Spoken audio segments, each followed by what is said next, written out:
নমস্কার, আমার বাংলা শুরু করছি। মিমি রয়েছে আপনাদের সঙ্গে। এই মুহূর্তে আলোচনার একেবারে কেন্দ্রবিন্দুতে মেসির গোট ইন্ডিয়া ট্যুর। যেভাবে কলকাতার মুখ পুড়েছে, যেভাবে বিশ্বের দরবারে মাথা হেঁট হয়েছে, তার দায় কার, এই নিয়েই চলছে চর্চা। এরই মধ্যে একটা অত্যন্ত গুরুত্বপূর্ণ তথ্য সামনে এসেছে। দেশের ফুটবল নিয়ামক সংস্থা AIFF এবং রাজ্যের সর্বশ্রেষ্ঠ ফুটবল নিয়ামক সংস্থা IFA, এবং এই দুই সংস্থাকে অন্ধকারে রেখেই নাকি এই মেসি ইভেন্টের আয়োজন করা হয়েছিল, যার ছত্রে ছত্রে বিশৃঙ্খলা, ছত্রে ছত্রে পরিকল্পনার অভাব। দেখুন।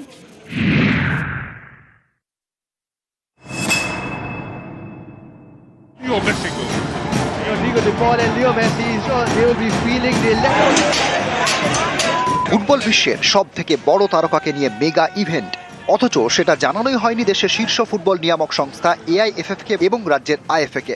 এই দুই সংস্থাকে অন্ধকারে রেখেই যুবভারতী স্টেডিয়ামে আয়োজন করা হয় লিওনেল মেসির অনুষ্ঠানের, যা ঘিরে হয় নজিরবিহীন বিশৃঙ্খলা।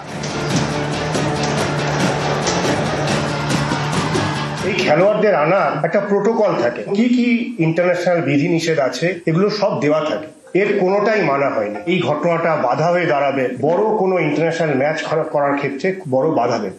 এই পুরো ব্যাপারটাই কিন্তু IFA এর কোনো মতামত চাওয়া হয়নি, কোথাও থেকে IFA কে কোনো কিছু জানানোও হয়নি। পুরোটা IFA কে ডার্কে রেখে করা।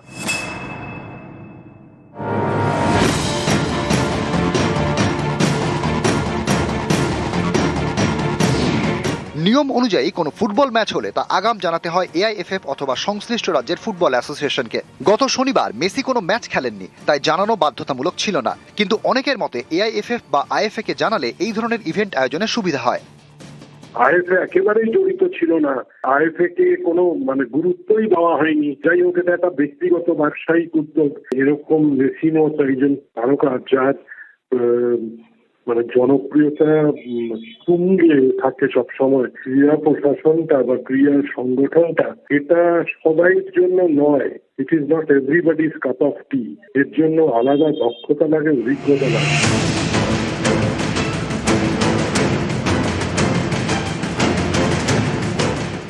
এর আগে রাজ্যে মেসি এবং মারাদোনাকে নিয়ে আসার পিছনে যিনি, সেই ক্রীড়া উদ্যোক্তা ভাস্কর গোস্বামীর বক্তব্য, সবাইকে আগে থেকে জানিয়ে রাখলে কাজ করতে সুবিধা হয়।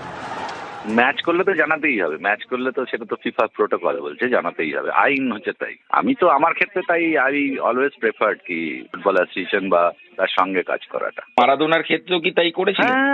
হ্যাঁ, IFA কে সাথে নিয়েই করেছিলাম। এবং তাতে সুবিধা হয় তো, তুমি এক্সট্রা হ্যান্ডস পাও, তুমি তোমার সাথে আরো অনেক বড় টিম পাও একটা। এত বড় মাপের ইভেন্ট, সেটারই ছত্রে ছত্রে অব্যবস্থা এবং পরিকল্পনার অভাব। মেসি যখন মাঠে, তখন তাকে ঘিরে ভিড়ে ভিড়।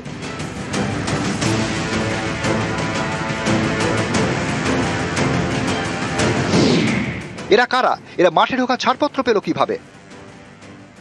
আমি চিনি তো না, কি করে বলবো বলুন তো, যে কাদেরকে কি হয়েছে। অনেক লোক দেখেছি যাদেরকে আমি ভালো মতন জানি না, চিনি না, বা এর আগে কোনোদিন সেগুলো আমার সঙ্গে পরিচয় নেই। তারা কারা বুঝতে পারলাম না তো কারা কারা, আমি তো চিনি না বলছি। তারা ঢুকলো কোথা থেকে? তাহলে মাঠে ঢুকেছে, কোথা দিয়ে ঢুকেছে কি করে বলবো।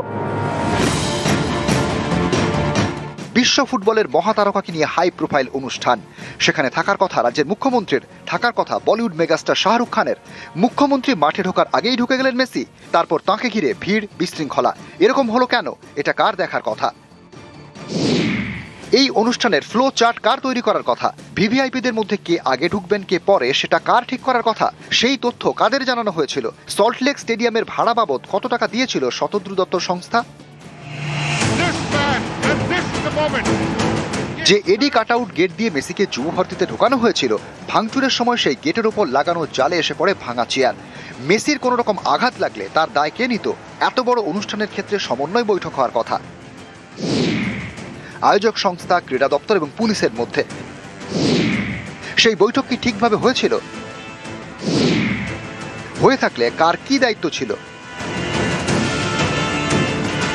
অনেকে বলছেন এইসব প্রশ্নের উত্তর মিললে তবেই স্পষ্ট হবে বিপর্যয়ের দায় কার। নিউজ 18 বাংলা।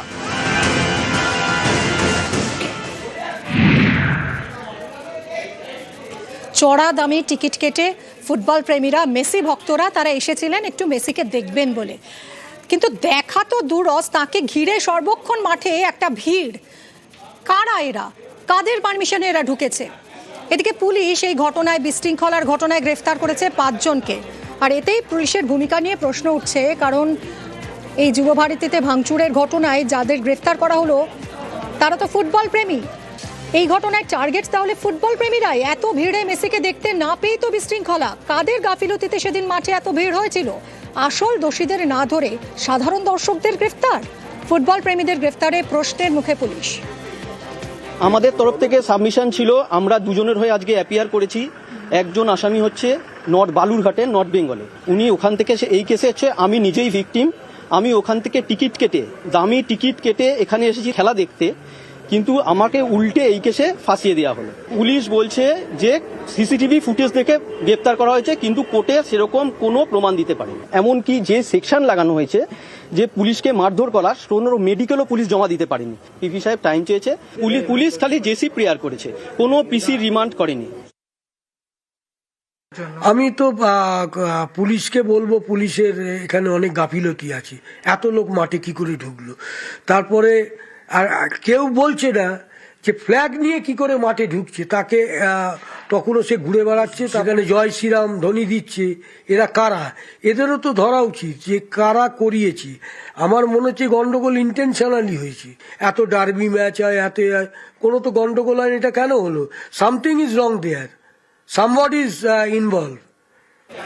এটা তো তদন্ত হওয়া দরকার আছে।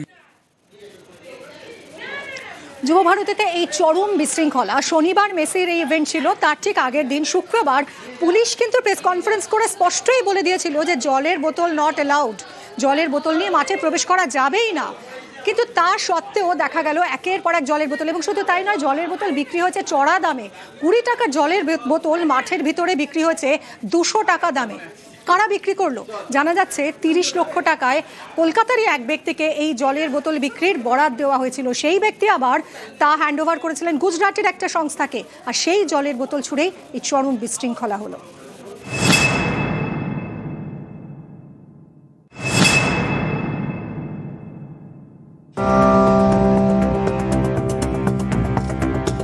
শনিবার সল্টলেকে মেসি শো। সেই অনুষ্ঠানে চূড়ান্ত বিশৃঙ্খলা। মাঠের মধ্যে মেসিকে ঘিরে ভিড়, ফলে স্টেডিয়াম থেকে মেসিকে সেভাবে দেখাই যায়নি।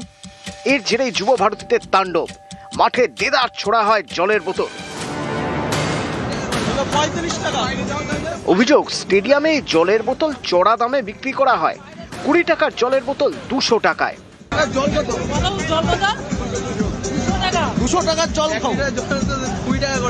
আইএসএল ম্যাচের সময় যেমন, তেমনই নিয়ম ছিল শনিবারের মেসি শোতেও। জলের বোতল নিয়ে স্টেডিয়ামে ঢোকা যাবে না।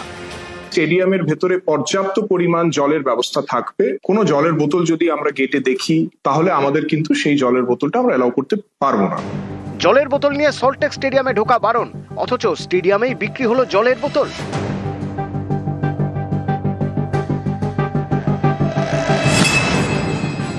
জানা গিয়েছে 30 লক্ষ টাকায় স্টেডিয়ামে জল বিক্রির বরাত পান কলকাতার এক ব্যক্তি। তিনি নাকি সেই জল বিক্রির দায়িত্ব দেন গুজরাতের একটি সংস্থাকে। সংস্থার মালিকের নাম নমিশ পাটেল। मालिक का नाम क्या है? निवेश पाटिल। कहाँ का? गुजरात। कि वो 30 लाख रुपए किसको दिया था? वो ऑर्गेनाइजर को दिया उन्होंने। তুমি কি দোকান নিয়েছিলে? হ্যাঁ, দোকান নিয়ে বিক্রি করার জন্য? হ্যাঁ। কটা দোকান? একটাই। কত টাকা নিয়েছিল তোমার থেকে? 40,000 টাকা। তো এটা কাকে দিয়েছিলে টাকাটা? ওই তো বলছি তো খোকন, যাও না, ধরলে ওকে ধরো না। স্টেডিয়ামে এভাবে জল বিক্রির অনুমতি তাহলে দিল কে? ফুটবল মাঠে তো জল বিক্রি হয় না, সেখানে টেন্ডার ডেকে নাকি 30 লক্ষ টাকা দিয়ে জল। এক্স্যাক্টলি, এটা তো আমার কোনো ক্লু নেই আমার কাছে। আমাদের ফুডের পারমিশন আমরা চেয়েছিলাম। পুলিশ জানিয়ে দিয়েছিল স্টেডিয়ামে জলের বোতল নিয়ে ঢোকা যাবে না। আয়োজকদের দাবি, স্টেডিয়ামে জল বিক্রির অনুমতি তারা পুলিশের থেকে পায়নি। আবার যারা স্টেডিয়ামে জল বিক্রি করেছেন তাদের দাবি 30 লক্ষ টাকায় বরাত পেয়েছেন। তাহলে জল বিক্রির এই বরাত দিল কে? প্রশ্ন হচ্ছে, জল যখন বিনামূল্যেই দেওয়া হচ্ছিল এবং কাপে করে দেওয়া হচ্ছিল, জলের বোতল বিক্রির অনুমতি এলো কোথা থেকে? কে টেন্ডার ডাকলেন? কে টেন্ডারের মাধ্যমে 30 লক্ষ টাকায় বরাত দিয়ে দিলেন? বিক্ষোভের প্রথম আজ ছিল জলের বোতল ছুঁড়ে মারা মাঠে। এই বোতলগুলো কোথা থেকে আসলো? প্রশ্ন অনেক, উত্তর খুঁজছে প্রশাসন। ক্যামেরায় অসিতের সাথে ইরন রায় বর্মন, নিউজ 18 বাংলা।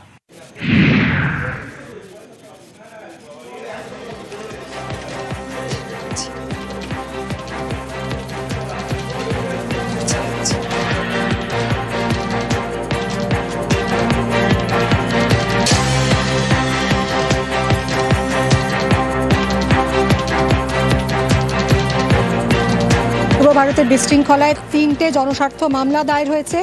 হাইকোর্টে জনস্বার্থ মামলা দায়ের করেছেন শুভেন্দু অধিকারী। হাইকোর্টের নজরদারিতে তদন্তের আবেদন। জনস্বার্থ মামলা আরও 2 আইনজীবীর। পুলিশ তদন্ত করবে না। 20 টাকার বোতল 200 টাকায় বেচেছে, 10 টাকার চিপস 100 টাকায়, সব অরূপ আর সুজিতের লোকেরা। পুলিশ এদের ধরবে নাকি? পুলিশের হাতে তদন্ত রাখা যাবে না, ওই জন্যই হাইকোর্টে গেছি। সাধারণ দর্শকদের স্বপ্নভঙ্গ, মাঠে গিয়ে অদেখা মেসি, আর এই নিয়েই প্রশ্ন তুলেছেন প্রাক্তন ফুটবলাররা। ম্যানেজমেন্ট পুরো আমরা যা ধারণা করলাম ওখানে, এটা পুরো ম্যানেজমেন্টের ভুল আছে। ম্যানেজমেন্ট ভুলের জন্যই আজকে আমাদের চোখের সামনে, যেখানে আমরা বড় হয়েছি, যেখানে এত নাম কামিয়েছি, সেই স্টেডিয়ামটা চোখের সামনে যখন দর্শকরা নেমে যেভাবে ভাঙচুর করছে, বা এটা আমরা কোনোদিনই কাম্য নয়, ভাবিনি। আমার অনেক বন্ধু এসেছিল, আসাম থেকে এসছে, দিল্লি থেকে এসছে, অনেক জায়গা থেকে এসছে। তারা যখন তাদের বাচ্চাকে নিয়ে মেসিকে এক ঝলক দেখতে পায়নি, তাদের যে রাগ, তাদের যে ক্ষোভ, তারা পুরো উগড়ে দিয়েছে মাঠের উপরে। অ্যাটলিস্ট আমার মনে হয় যদি একটা চক্কর যদি এরকম হুটখোলা গাড়িতে বা যে কোনো একটা গাড়িতে বসিয়ে, যেরকম আমরা সুনীলকে দেখলাম, ছেত্রীকে, তেন্ডুলকারে যখন দেখলাম, যখন নিজের জার্সি দিচ্ছে, কোনো ডিস্টার্বনেস নেই পাশে, ও বাচ্চাদের সঙ্গে বল মারছে, আমরা তো এটা আশা করেছিলাম। হেন কোনো লোক নেই যে ওকে 1 সেকেন্ডের জন্য তাকে ছাড়েনি। দেখো, ফার্স্ট লাস্ট আমি দেখেছি মেসিকে যেখানে ড্রপ করেছে, আমার মনে হয় যেখানে ড্রপ করেছে সেখানে ড্রপ করা উচিত হয়নি। ওখানে সানরুফ ছিল গাড়িতে যদি ওনাকে একটা ল্যাব বা 2টো ল্যাব করিয়ে দিতেন, হয়তো এই ঘটনা ঘটতো না। আর তারপরে যে ঘটনাটা হয়েছে সেটা খুব লজ্জাজনক ঘটনা। মানে এরম ভাবে এত লোক দেখতে এসেছিল যাদের চোখে জল পড়েছে, আমার মনে হয় এটা কাম্য নয়, এটা আমার মনে হয় অ্যাকসেপ্টেবল না। ও এসছে লোক পাবলিক দেখার জন্য, পাবলিক ওকে দেখবে, ও পাবলিকদের দেখবে, কিন্তু যা ওখানে ক্যাওয়াস হয়েছিল আমার মনে হয় এটা হওয়া উচিত হয়নি। কাকে কাকে দোষারোপ করবেন? দোষারোপ আমরা নিজেকে যদি আমরা ঠিক না করতে পারি, প্রলোভন যদি না ছাড়তে পারি, তাহলে এই ঘটনা বারবার ঘটবে। আমার বেশি জিনিসে মনে হয়েছিল যেটা হয়তো প্ল্যানিংটা, হয়তো ওদের প্ল্যান ছিল বাট এক্সিকিউশনের অভাব ছিল। মেসি শুধু সেলিব্রিটি হয়, মেসি যখন এসছে তার জন্য আরো অনেক বেশি প্রোটোকল মেনটেন করা উচিত ছিল। বিকজ তাকে ঘিরে এত মানুষ ছিল যে আমরা মাঠে দাঁড়িয়েই আমাদের কাছ থেকে মেসিকে দেখা খুব অসুবিধা একটা বিষয় ছিল। আর যারা স্টেডিয়ামে রয়েছে তাদের জন্য ডিফিকাল্ট, কারণ ওদের দূর থেকে তারা মেসিকে দেখতে পাচ্ছে এবং দেখতেও পায়নি। ইনফ্যাক্ট একটা মানুষের একটা ঢল দেখতে পেয়েছে যার মধ্যে মেসি নিজের ছোটখাটো চেহারা, সেটা বুঝে আরো ডিফিকাল্ট। দায়ী সবাইকে নিতে হবে দায়টাকে, বাট অর্গানাইজ আরো ভালোভাবে হতে পারতো এবং সব থেকে বড় প্ল্যানিং থাকলে এক্সিকিউশনে বড় প্রবলেম ছিল। সবচেয়ে মাইনাস পয়েন্ট হয়ে গেছে যে মেসিকে কিন্তু হুটখোলা জিবে ঘোরালে কিন্তু এই গন্ডগোলটা হতো না। মাঠে তো বোতল নিয়ে যাওয়া বারণ ছিল, সেই বোতলগুলো কি করে পুলিশ থাকার পরে, আমি জানি না এরকম কলকাতা মাঠে হচ্ছে ডার্বি ম্যাচে কত বেশি ভিড় হয়। কলকাতাকে জানি না এরকম আগে কোনো দিন হয়েছে কিনা, এরকম কুলসিত করার কোনো মানে হয় না। কারণ প্রথম কোশ্চেন হলো মেসিকে যদি 15-20 মিনিটও দেখতে পারতো পাবলিক, মেসি এর আগেও তো এসছিল, কিন্তু এই উচ্ছৃঙ্খলাটা কিন্তু হয়নি। সেটা কলকাতায় হয়েছে এবং এদের সময় হয়েছে 14 বছর আগে। গোট ইন্ডিয়া ট্যুরে মেসির শেষ গন্তব্য রাজধানী দিল্লি। এদিকে দিল্লিতে তো দমবন্ধ পরিস্থিতি দূষণে, রাজধানীর অনেক জায়গায় এয়ার কোয়ালিটি ইন্ডেক্স 450 ছাড়িয়ে গেছে, অরেঞ্জ অ্যালার্ট জারি হয়েছে। আর সেই পরিস্থিতিতেই দিল্লিতে মেসি শো।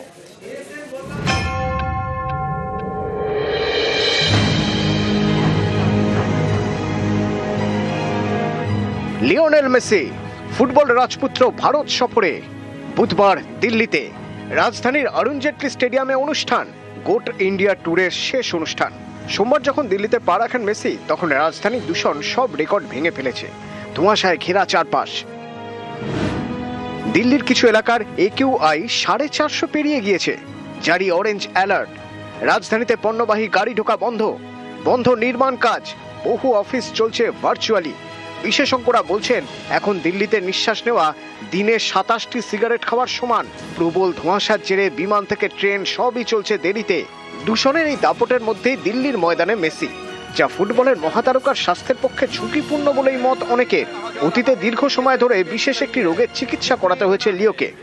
11 বছর বয়সে গ্রোথ হরমোন ডেফিসিয়েন্সি ধরা পড়ে মেসির। এর জেরে তার শারীরিক বৃদ্ধি বাকি শিশুদের তুলনায় ছিল কম। আর্জেন্টিনার চিকিৎসকরা বলেছিলেন উচ্চতায় 5 ফুটও পেরোতে পারবে না মেসি। সে সময় মেসির উপর নজর পড়ে স্পেনের ফুটবল ক্লাব বার্সেলোনার। মেসির চিকিৎসার যাবতীয় খরচ নেয় তারা। সপরিবারে মেসি চলে যান বার্সেলোনায়। 13 বছর বয়স থেকে মেসি বার্সেলোনার ইউথ একাডেমির লা মাসিয়ায়। সেই মেসি এখন অনেকের চোখেই goat, greatest of all time. শনিবার থেকে ভারত সফরে। এদিন দিল্লিতে দিল জিতে নিলেন লিও, কিন্তু রাজধানীর ভয়ঙ্কর দূষণ তার স্বাস্থ্যের পক্ষে ঝুঁকিপূর্ণ বলেই মত অনেকে। নিউজ 18 বাংলা।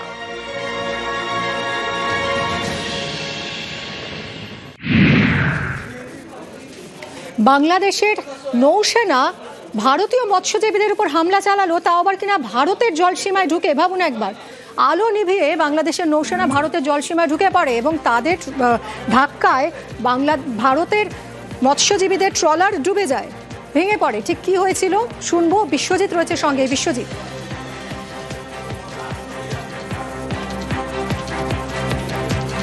ভারতীয় জলসীমায় ঢুকে হামলা চালায় বাংলাদেশের নৌসেনা। আলো নিভিয়ে জলসীমায় ঢুকে পড়ে বাংলাদেশ নেভির জাহাজ। বাংলাদেশ নেভির জাহাজের ধাক্কায় ভারতীয় ট্রলার ডুবে যায়। ভারতীয় ট্রলারে 16 জন মৎস্যজীবী ছিলেন। 5 জন ভারতীয় মৎস্যজীবী এখনো নিখোঁজ। শুনতে পেলাম যে কোথায় অ্যাক্সিডেন্ট করেছে। ওনাদের টোটাল 18 জন মৎস্যজীবী, তার ভিতরে 2 জন যায়নি, এই টিপ কামাই দিয়েছিলেন। 16 জন মৎস্যজীবী ওনারা সাগরে গেছিলেন।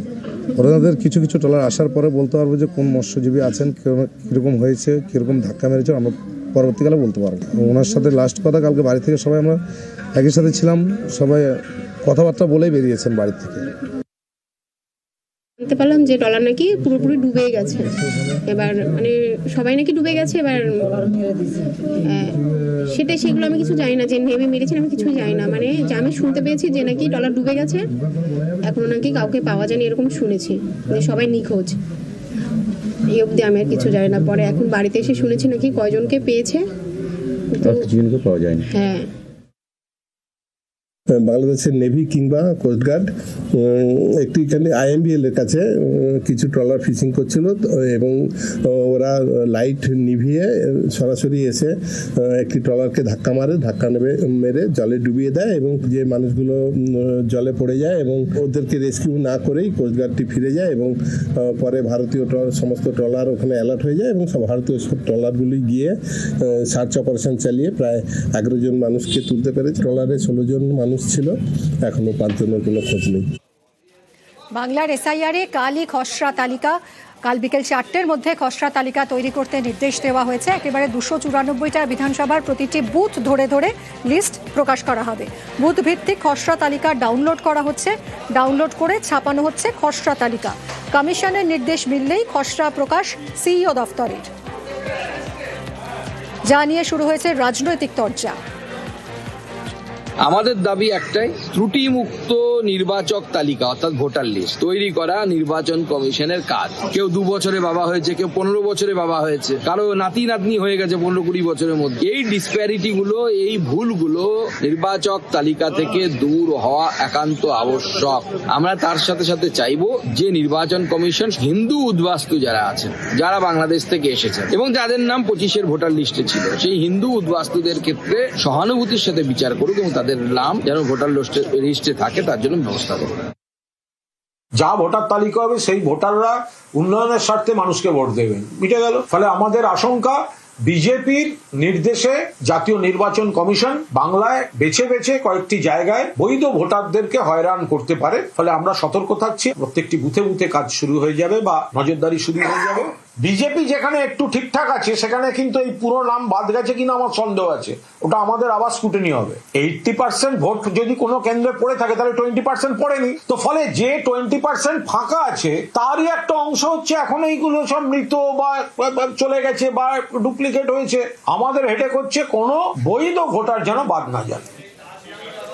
কাল SIR-এর খসড়া তালিকা প্রকাশ হচ্ছে, কিভাবে নাম যাচাই করা যাবে আসুন জেনে নিই। বিশ্বজিৎ রয়েছে সঙ্গে। বিশ্বজিৎ, দেখো, যে মূল খসড়া তালিকা প্রকাশ হবে তার সঙ্গে সঙ্গে যারা 15 বা মৃত ভোটার পাওয়া গেছে এই ধরনের আরো একটি তালিকা সেটিও প্রকাশ করা হবে। অর্থাৎ এই যে এইরকম তালিকায় প্রায় 58 লক্ষ লোকের নাম রয়েছে। এছাড়াও যে মূল খসড়া তালিকা সেখানে যারা স্বাক্ষর করেছেন অর্থাৎ ইনোভেশন ফর্ম যারা ফিল আপ করেছেন তাদের নাম থাকবে। অর্থাৎ এই দুই রকম তালিকা প্রকাশ হবে এবং এটাই অফলাইন এবং অনলাইন দুভাবেই, অর্থাৎ সিইও দপ্তরের যে ওয়েবসাইট সেখানে যেমন দেখা যাবে প্রতিটি বিধানসভা এবং পার্ট নাম্বার ধরে ধরে সেখানে অনলাইনে দেখা যাবে, তেমনি প্রতিটি বুথের যে বিএলও রয়েছেন তাদের কাছে হার্ড কপি যাবে এবং পাশাপাশি যারা রাজনৈতিক দলের স্বীকৃত রাজনৈতিক দলের এজেন্ট রয়েছেন সেই বিএলওদের কাছে সেখানেও হার্ড কপি তাদেরকে পৌঁছে দেওয়া হবে। অর্থাৎ এই একদিকে হার্ড কপি দেখেও আপনারা যারা ভোটার রয়েছেন তারা মিলিয়ে নিতে পারবেন তাদের নাম কোন তালিকায় রয়েছে এবং এক্ষেত্রে পরবর্তী ক্ষেত্রে তাদের এই তালিকার ভিত্তিতে তারপর ম্যাপিং এবং এই যে হিয়ারিং, সেই হিয়ারিং কারো যদি কোনো যে নামের ক্ষেত্রে কোনো অভিযোগ থাকে যে তাদের নাম নেই, সেক্ষেত্রে 6, 7, 8 তিন রকম ফর্ম তারা ফিল আপ করতে পারেন এবং সেই ভিত্তিতে হিয়ারিং শুরু হবে এবং এই হিয়ারিং এই তালিকা প্রকাশের অন্তত 4 দিন পর থেকে কোনো একদিনের মধ্যে শুরু হতে পারে। অর্থাৎ এই তালিকা প্রকাশের 1 সপ্তাহের মধ্যে হিয়ারিং শুরু হতে পারে এবং সেক্ষেত্রে যারা ভোটাররা অর্থাৎ যারা হিয়ারিং এ যাবেন তাদেরকে ইআরও এবং এইআরও কাছে তারা এই হিয়ারিং নেবেন, রোল অবজারভাররা থাকবেন এবং সেখানে যথেষ্ট নিরাপত্তা থাকবে বলেই কমিশন দপ্তর সূত্রে জানা গেছে এবং এই যে হিয়ারিং তার ভিত্তিতেই পরবর্তীকালে যে মূল তালিকা সেই তালিকার প্রকাশের দিকে যাবে কমিশন। তবে আগামীকাল যে কোনো সময়ই কমিশনের নির্দেশ পেলে সিইও দপ্তরের ওয়েবসাইটে আপলোড করা হবে এবং পাশাপাশি বিএলও এবং বিএলএদের কাছে সেই তালিকার কপি পৌঁছে যাবে। ধন্যবাদ বিশ্বজিৎ।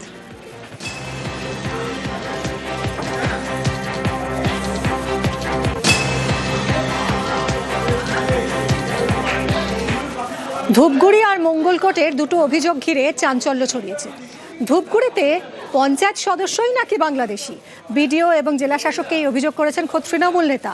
আর মঙ্গলকোটে বাবা আর 2 ছেলের মধ্যে বয়সের ফারাক কত জানেন?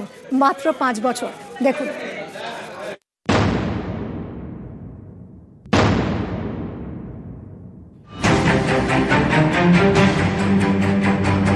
আনিছা বেগম ধূপগুড়ি পঞ্চায়েত সমিতির সদস্য।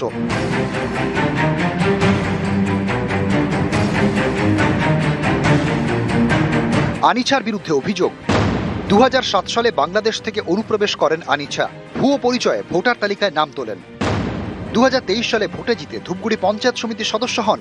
স্বামী, বাবা মা সহ পরিবার এখনও বাংলাদেশেই থাকেন বলে দাবি। জেলা শাসক ও ধূপগুড়ির বিডিওকে এই অভিযোগ জানিয়েছেন তৃণমূল নেতা। ইনি যখন এখানে এলেন সেটা কোন সাল? 2007 সালে এসছে। 2023 সালে উনি পঞ্চায়েত সমিতি মেম্বার হয়ে আসলেন। নাম কিভাবে উঠলো ভোটার লিস্টে? সেটা উনি কিভাবে ম্যানেজ করছে সেটা ওনার বলা হচ্ছে পার্সোনাল ব্যাপার। উনি যদি সেটা প্রমাণিত করতে পারে যে উনি এদেশের নাগরিক, ওনার ভোটার তালিকায় থাকবে না। আরও অভিযোগ, এসআর ফর্মে বাংলাদেশের বাসিন্দা স্বামীকে নিরুদ্দেশ বলে দাবি করেছেন আনিছা। এদিকে ধূপগুড়ির ভোটপাড়ার বাসিন্দা রহমত আলীকে নাকি বাবা হিসেবে পরিচয় দিয়েছেন। রহমত আলী মারা গিয়েছেন। তার স্ত্রীর দাবি আনিছা নামে তাদের কোনো সন্তান নেই।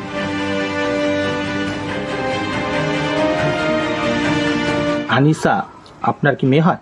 না, আমার মেয়ে হয় না। রহমত আলীকে আনিসা বাবা বানিয়েছিল ভোটার লিস্টে নাম তোলার সময়। ও কি সত্যিকারে আপনাদের মেয়ে? না না না না না না, আপনাদের মেয়ে নয়। না, ওটা ভুল, আমার ওটা বেরি না। তৃণমূল কংগ্রেস বিএলওকে প্রেশার দিয়ে, বিএলওকে চাপ দিয়ে এই ধরনের লিঙ্কেজ তারা তৈরি করছেন। অনুপ্রবেশকারী যাদের নামটাই নেই, যারা অবৈধভাবে এখানে অন্য কাউকে বাবা লিঙ্কেজ দিয়ে নাম তুলেছে এবং তাদের বিরুদ্ধে তো আইনানুগ ব্যবস্থা নেওয়া উচিত। এটা টোটালটাই প্রশাসনিক বিষয় এবং প্রশাসন সেটা পুরো বিষয়টা দেখবে।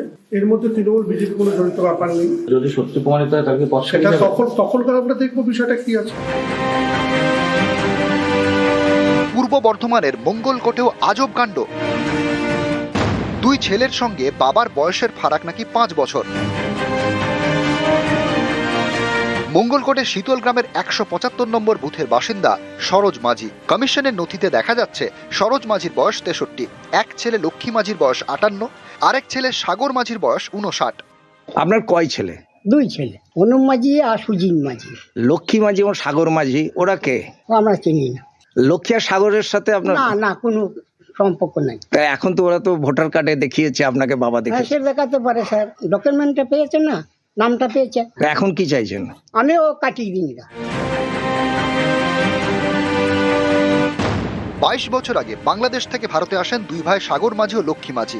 সরোজ মাঝিকে বাবা দেখিয়ে দুজনে এদেশে ভোটার তালিকায় নাম তোলেন। সরোজ মাঝি এখন বাবা পাতানো হয়ে আছে। উনি কি আসল বাবা? না, আসল বাবা না, পাতানো বাবা। আসল বাবা কি নাম? রামপদ মাঝি। কোথায় থাকতেন? বাংলাদেশ। আপনারা কোথায় থাকতেন আগে? বাংলাদেশে। বাংলাদেশ থেকে মুর্শিদাবাদে এসে কাজকর্ম করতেন, তারপরে এখানে থেকে গেলেন। কোথায় যাব, গরিব মানুষ, এই ছেড়ে দিয়ে কোথায় যাব বলুন? আমরা তখন পানটা হাতে করে এসেছি, এমন অবস্থা দিয়ে খাবো কি সেই চিন্তাটা করি না, এই জায়গাটা কিনেছি। ধূপগুড়ি থেকে রকি চৌধুরী এবং মঙ্গলকোট থেকে রণদেব মুখোপাধ্যায়, নিউজ 18 বাংলা।